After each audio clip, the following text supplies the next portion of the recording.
خدا کی دنیا میں ایسا کیوں ہے؟ لوگوں کو کینسر کیوں ہوتا ہے؟ زلزلے کیوں آتے ہیں جو پورے شہر کو تباہ کر دیتے ہیں؟ لوگ کیوں محنت کریں لیکن صرف اپنے خاندان کا پیٹ پال سکیں؟ اکثر اوقات ہم اپنے لاشعوری ذہن میں خود سے ایسے سوالات پوچھ سکتے ہیں، لیکن اکثر ہم جان بوجھ کر یہ سوالات نہیں پوچھنا چاہتے۔ ہم اپنے روزمرہ کے کاموں میں اتنے مصروف ہیں کہ ہم اپنے آپ سے کم ہی پوچھتے ہیں کہ ایسا کیوں ہے، لیکن پھر ایک واقعہ ہمیں نیند سے بیدار کر دیتا ہے۔ مثال کے طور پر ہمارے والدین کی جدائی ہو جاتی ہے، یا پڑوسی کی بیٹی اغوا ہو جاتی ہے، یا خاندان کے کسی فرد کو کینسر ہو جاتا ہے۔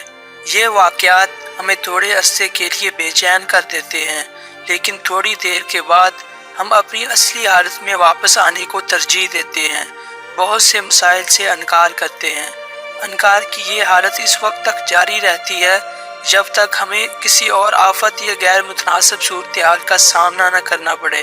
اس وقت شاید ہمارے ذہن میں یہ خیال آتا ہے کہ کچھ گڑبڑ ہے، اس سب کے بیچ میں کچھ واقعی ٹھیک نہیں ہے، اور زندگی اس طرح نہیں ہونی چاہیے۔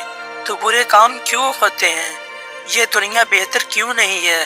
اس سوال کا جواب ہم تلاش کر سکتے ہیں، لیکن یہ جواب وہ نہیں جو زیادہ تر لوگ سننا چاہتے ہیں۔ جواب یہ ہے کہ دنیا ویسی ہی ہے جس طرح ہم نے ہونے دیا۔ کیا یہ حقیقت عجیب لگتی ہے؟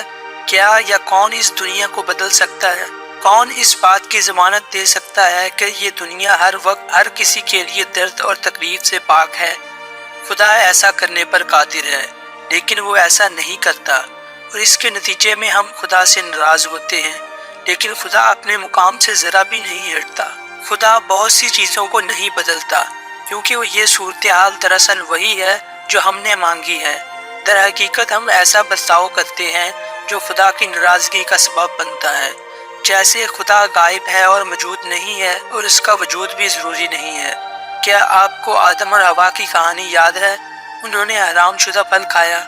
پھل کھانے کا مطلب یہ تھا کہ وہ خدا کی کہی یا دی ہوئی چیزوں کو نظر انداز کر سکتے ہیں، اور خدا کی موجودگی کے بغیر زندگی گزار سکتے ہیں۔ آدم اور حوا کو کسی نہ کسی طرح امید تھی کہ خدا کی موجودگی کے بغیر وہ اس کی طرح بن سکتے ہیں۔ اس نادان اور خام سوچ کے ساتھ وہ سوچتے تھے کہ زندگی خدا کے ساتھ تعلق سے زیادہ قیمتی چیز ہے۔ ان کے انتخاب کا نتیجہ یہ نکلا کہ اس نظام اور قواعد کے ساتھ ایک دنیا بنائی جائے، بہت سی غلطیوں سے بری دنیا۔ آدم اور حوا کی کہانی ہم سب کی زندگی کی کہانی ہے نا؟ ہے کوئی جس نے عمل کے ذریعے یہ جملہ نہ ظاہر کیا ہو، بلند آواز سے نہیں تو کم از کم اپنے دل میں ہی، خدا آپ کی پیشکش کا شکریہ، لیکن مجھے لگتا ہے کہ میں آپ کے بغیر اپنی زندگی کو سنبھال سکتا ہوں۔ ہم سب نے کسی نہ کسی طرح خدا کی موجودگی کے بغیر اپنی زندگی گزارنے کی کوشش کی ہے۔ ہم ایسا کیوں کرتے ہیں؟ شاید اس لیے کہ ہم سب اس غلط سوچ کو خریدتے ہیں کہ خدا سے زیادہ قیمتی اور اہم کوئی چیز ہے۔ یہ زیادہ قیمتی چیز مختلف لوگوں کے لیے مختلف ہو سکتی ہے، لیکن کسی بھی صورت میں سوچنے کا انداز ایک ہی ہے کہ خدا ہماری زندگی میں سب سے اہم چیز نہیں ہے۔ در حقیقت ہمارا مطلب یہ ہوتا ہے کہ میں خدا کے بغیر جینے کے بالکل قابل ہوں۔ سوچنے کے اس انداز پر خدا کا رد عمل کیا ہے؟ وہ ہمیں اس سوچ کے مطابق عمل کرنے کی اجازت دیتا ہے۔ بہت سے لوگوں نے اپنے غلط انتخاب یا اپنے آس پاس کے لوگوں کے دردناک نتائج کا تجربہ کیا ہے، وہ انتخاب جو خدا کے طریقوں کے خلاف ہیں۔ اکثر لوگ قتل، جنسی ہراسانی، لالچ، فریب، بہتان، زنا اور اغوا جیسے جرموں کا باعث بنتے ہیں۔ ان تمام واقعات کی وجہ ان لوگوں کی طرف سے بیان کی جا سکتی ہے جنہوں نے خدا کو اپنی زندگی میں داخل نہیں ہونے دیا اور اپنی زندگیوں کو اپنی خواہشات کے زیر اثر رکھا، اور وہ اسی طرح جیتے ہیں جیسے وہ مناسب دیکھتے ہیں، اور اپنے آپ کو اور دوسروں کو بھی تکلیف میں مبتلا کرتے ہیں۔ اس بارے میں خدا کی کیا رائے ہے؟ خدا کسی بھی لحاظ سے کم نظر نہیں ہے۔ در حقیقت وہ ہمیشہ ہمدردی کے لیے تیار ہے اور ہمارے لیے پر امید ہے تاکہ وہ ہمیں حقیقی زندگی دے سکے۔ اگر زندگی ہمارے ساتھ غیر منصفانہ اور ظالمانہ سلوک کرتی ہے تو کیا ہوگا؟ کیا ہوتا جب دوسرے ہماری زندگیوں میں خوفناک اور بدقسمت حالات پیدا کرتے ہیں اور ہمیں چوٹ پہنچتی ہے؟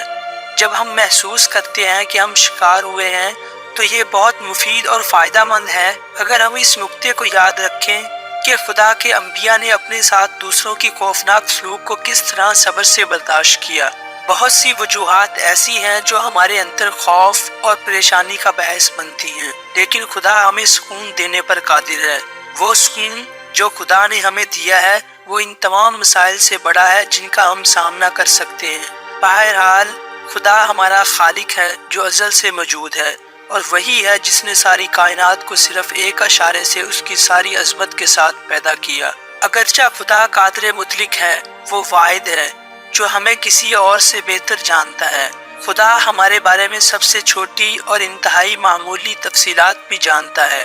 اگر ہم اپنی زندگی میں اس پر بھروسہ کرتے ہیں تو وہ ہماری حفاظت کرے گا، اس وقت بھی جب ہمیں مشکلات کا سامنا کرنا پڑتا ہے۔